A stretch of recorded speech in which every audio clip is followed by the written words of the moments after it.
Salam Sang Raja. Bab 73. Episode 2. Cara Seorang Raja.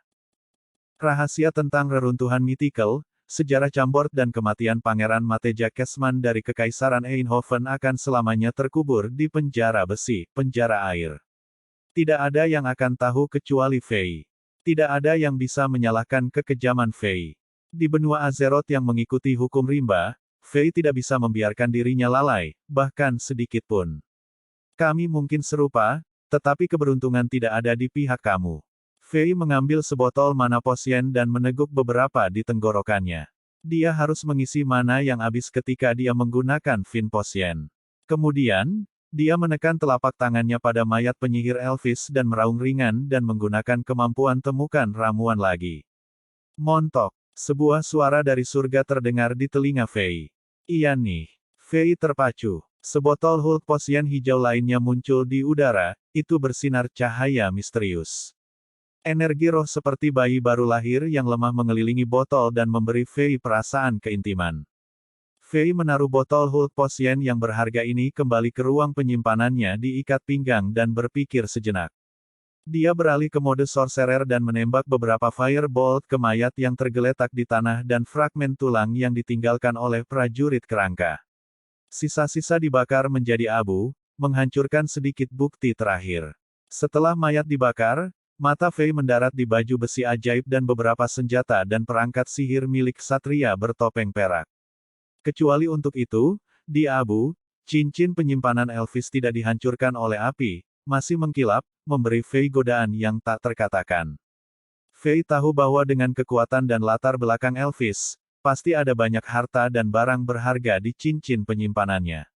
Selain itu, Ksatria bertopeng perak adalah bangsawan dari Kekaisaran tingkat 4, jadi cinta dan barang-barangnya harus berharga.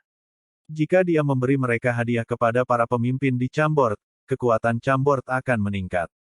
Bahkan jika dia tidak mendistribusikannya kepada yang lain dan menjualnya di pasar gelap, dia bisa mendapatkan banyak sumber daya yang bermanfaat sebagai imbalan. Tapi, itu terlalu berbahaya. Elvis dan sang pangeran memiliki banyak status. Barang-barang mereka akan menarik banyak perhatian. Jika seseorang mengetahui tentang mereka dan melacak asal mereka kembali ke Chambord, banyak insiden akan langsung terungkap. Baik Fei maupun Chambord tidak akan sanggup menanggung tingkat risiko dan bahaya ini.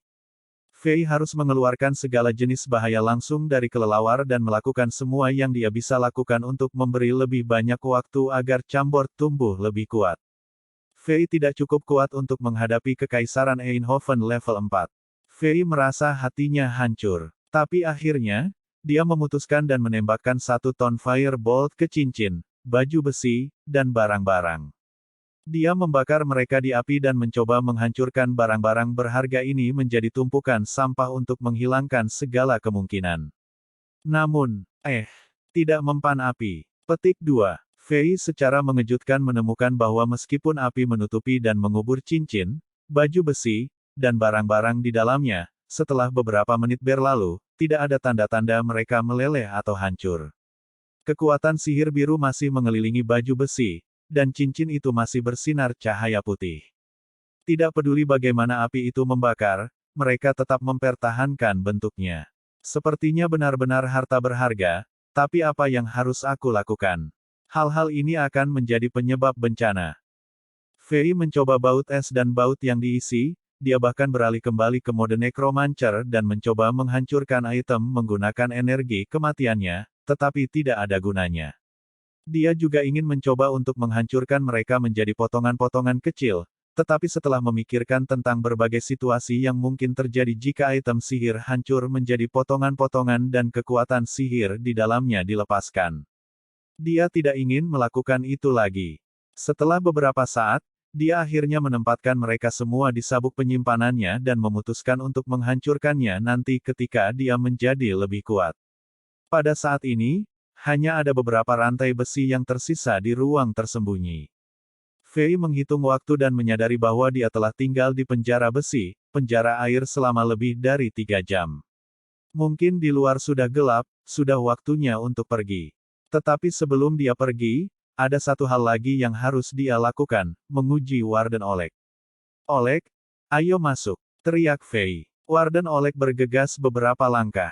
Begitu dia tiba, dia secara mengejutkan mengetahui bahwa semua tahanan telah menghilang. Yang tersisa adalah 3 set rantai besi dan 5 tumpukan abu hitam. Dia tahu bahwa 3 tentara bayaran dan penyihir semuanya tewas, dan mayat mereka dibakar di samping mayat pria bertopeng perak itu.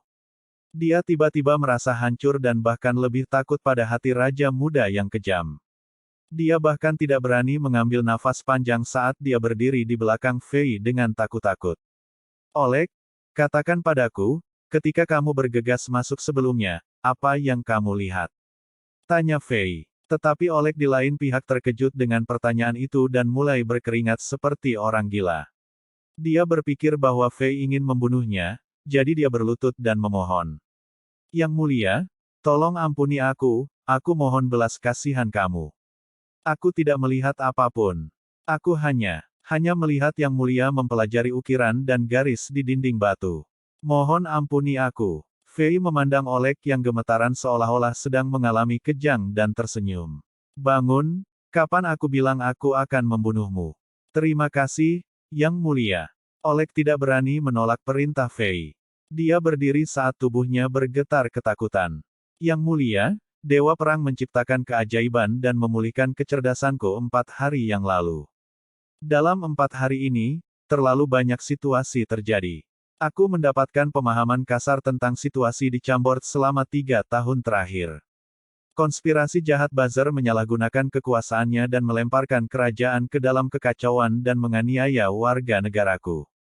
Mantan hakim militer Kongka juga membantunya dalam konspirasi. Buzzer melarikan diri dan sekarang dikejar, dan yang terakhir dieksekusi oleh aku. Kamu, Oleg, membantu Buzzer dalam melaksanakan beberapa rencana jahatnya dalam 3 tahun terakhir. Bahkan jika kamu mati ribuan kali, itu tidak cukup untuk memadamkan kemarahan publik. Oleg mulai menggigil semakin saat dia mendengar kata-kata Fei. Seolah-olah dia berjalan di atas tali di antara gedung pencakar langit, dia merasa jantungnya akan meledak keluar dari dadanya sementara tubuhnya disimpan dalam lemari es. Ketika dia mendengar kalimat terakhir, dia berlutut ke tanah dan mulai memohon belas kasihan lagi. Fei menatapnya dan melanjutkan, aku bukan pembunuh yang brutal. Kamu mengikutiku ke jembatan batu hari itu untuk melawan musuh-musuh kita. Kamu membunuh 45 musuh dan melukai diri kamu sekaligus menyelamatkan 4 nyawa teman kamu. Semua hal ini jelas aku amati. Itu dianggap sebagai kamu menebus diri kamu sendiri, jadi aku tidak menghukum kamu atas apa yang kamu lakukan sebelumnya. Pahala akan dihargai dan kesalahan akan dihukum. Ini adalah prinsip pemerintahan aku tentang kerajaan. Rekan kamu seperti Brook, Peirce, Drogba semuanya telah menerima hadiah besar, dan kamu adalah satu-satunya yang tetap pada posisi yang sama tanpa mendapatkan imbalan apapun. Apakah kamu pernah mengeluh tentang hal itu? Yang Mulia, Oleg tidak akan berani melakukan itu. Aku mengerti bahwa Yang Mulia sengaja mengampuni aku, jadi kamu mengirim Tuan Brook ke penjara pagi ini untuk memberi aku kepala dan memberi aku waktu untuk mempersiapkan dan dapat menyingkirkan semua hal buruk di penjara untuk menebus semua kesalahan yang telah aku lakukan.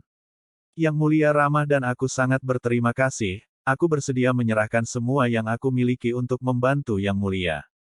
Bahkan jika aku harus mati kehabisan darah. Selama kamu mengerti. Fei berkata dengan ringan. Saat ini di Chambord, Brook cerdas, tetapi karena integritasnya, ia tidak memiliki kebulatan yang diperlukan. Orang-orang seperti Peirce dan Drogba semuanya adalah pejuang hebat di medan perang, tetapi kepala mereka tidak sebagus itu. Paman Lampard membenci urusan politik dan Paman Bas terikat oleh tugas-tugas lain. Chambord hanya kekurangan seseorang sepertimu yang tidak tahu malu, licin, licik yang bisa melakukan pekerjaan kotor untukku. Aku punya niat untuk menggunakan dan bergantung padamu, tapi... Fei diam-diam berhenti selama beberapa detik di sini. Oleg tahu bahwa Fei menginginkannya. Dia menepuk dadanya dan bersumpah. Kepada Dewa Perang, aku, Oleg bersedia menjadi hiena yang paling setia dari Yang Mulia Alexander. Aku akan berada di garis depan dimanapun dia memerintah. Jika kata-kata dan perbuatan aku tidak sesuai, aku akan pergi ke neraka ketika aku mati dan menghadapi siksaan untuk selamanya. Aku bukan orang yang sangat percaya pada sumpah. Fei melanjutkan. Aku menekankan tindakan praktis. Ada beberapa hal yang aku perlu kamu lakukan untukku sesegera mungkin. Aku akan menunggu kinerja kamu. Tolong perintahkan aku, Yang Mulia. Aku akan melakukan yang terbaik. Bersambung.